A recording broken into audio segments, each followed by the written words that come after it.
In today's video I'll be showing you all the best villager trades that you should be using.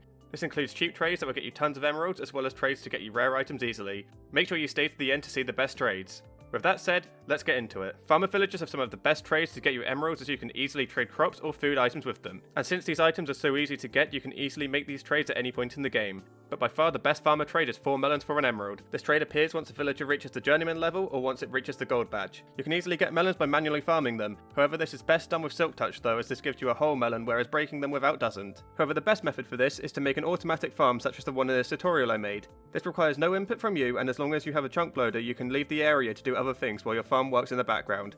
Either way, these are great methods to passively get emeralds as you don't need to constantly monitor your farms. You can just collect the melons and turn them into emeralds when you're ready. The next trade I recommend is from the librarian villager. Now librarians are definitely the best villagers to have in any trading setup since they give you mending, but this trade is actually for name tags. The name tags trade is unlocked when the librarian reaches the master level or diamond badge. Some of you might be thinking that this is an odd trade, however the reason I recommend it is because name tags are so rare and they are needed for lots of farms to stop mobs despawning. Name tags are also not craftable and are a finite resource. Without this trade, the only ways to get them are either from chests or by spending a long time fishing. So as you can see, name tags are very valuable, which is why I believe this trade is an essential one in any trading hall. Another great trade that the librarian offers is paper for emeralds. This trade is available at any librarian level and is a really easy way to get lots of emeralds quickly early game. You can even automate harvesting sugarcane with a simple farm like the one in this tutorial to make it easier to get paper. Next is an insane trade from the stonemason villager. Stonemasons are great in general as lots of the trades they offer only require easily obtainable materials. However, the trade in question only appears once the stonemason reaches journeyman level or the gold badge. This trade appears in one of 3 ways, either granite for emeralds, andesite for emeralds, or diorite for emeralds, but honestly it doesn't really matter which one you get. Any one of these blocks can easily be found in any cave, so you can easily collect a lot of them. On top of this, most players already have these blocks lying around in their chest as a byproduct of mining. The only downside is that you will need to go mining for more once you've exhausted the supplies in your chest. Next up is the farmer villager trade, which only appears once the villager reaches master level or the diamond badge. This trade is emeralds for golden carrots. Now the reason this trade is good is because golden carrots are the best food source in Minecraft. Yes, steak and pork restore 4 hunger bars and golden carrots only restore 3, however there's more to hunger than that in Minecraft. When you eat food, it obviously refills your hunger bar, however there's also an invisible saturation bar which is used too. Your saturation bar starts high but depletes as you do tasks such as sprinting, swimming or taking damage. And your visible hunger bar only decreases once your saturation bar is empty. Now every food in Minecraft will restore both your hunger bar and your saturation bar. However, some foods are better than others. For example, cookies only restore 4 hunger and 0.4 saturation. This means that your saturation bar will deplete very quickly, which then depletes your hunger.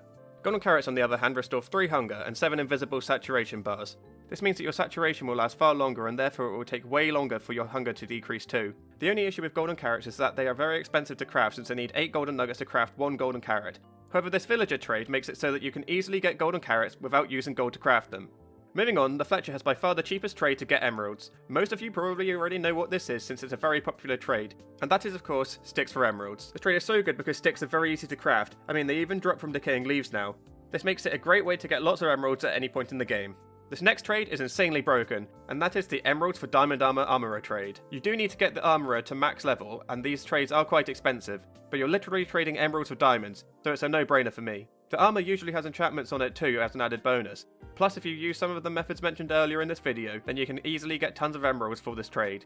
Another plus side of this is that you don't need to go mining for diamonds either, which can take quite a lot of time, especially if you're unlucky. If you want a similar trade to this but for tools, then the toolsmith trade is perfect. As you can see, you can trade emeralds for almost any tool such as a pickaxe, axe, shovel or even a hoe. You will need to get the toolsmith to either the expert or the master level first though. Now that you've got all your tools, you will also need some weapons. This is where the weaponsmith villager comes in. Once you've leveled up the weaponsmith to the master level, you will unlock the diamond sword trade. Some of them are even enchanted, but they're not always the best enchants. But not to worry, you can just use the weaponsmith's grindstone to remove the enchant if needed. Finally, by far the best villager trade in Minecraft is the librarian's enchanted books trade. I'm sure most of you saw this coming, but there is a reason this trade is the #1 spot.